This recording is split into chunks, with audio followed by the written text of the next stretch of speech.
All right, what's up, Algebra 1? Mr. Walker back at ya. So yesterday we did some distribution review. Today is a little bit different. We're still distributing, but this time we're distributing with a variable. So what I mean by that is instead of a number out front of the parentheses, this time we actually just have a variable, like that C there. But the good news is we're going to solve them the exact same way we did with normal distribution. We're going to take this C and multiply it by everything in the parentheses. So the method stays the same, but this time we're not working with just a number out front. We're working with a variable. So we take C times 3C. Now, how in the world do we do that? Pretty easy, actually. We say 3C, and we throw a little 2 on there. We call that squared. 3C squared. Because I've got two C's there. C times 4 is a positive 4C because I've only got one C with the 4.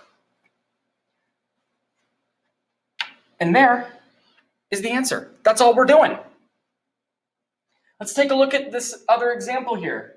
We've got y times 8y plus 2. Once again, we're taking this y and multiplying it by both of them.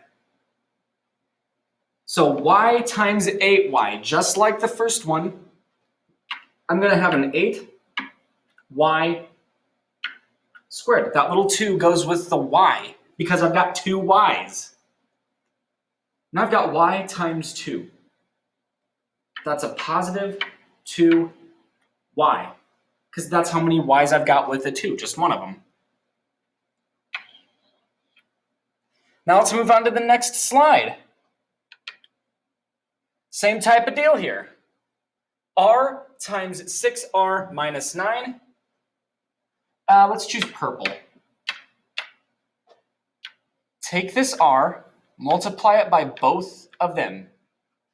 R times 6r. We're going to have a 6r squared. Because I've got two r's with the 6. You can count them. 1 and 2. That's why I'm putting a little 2 there. Now I've got r times a negative 9.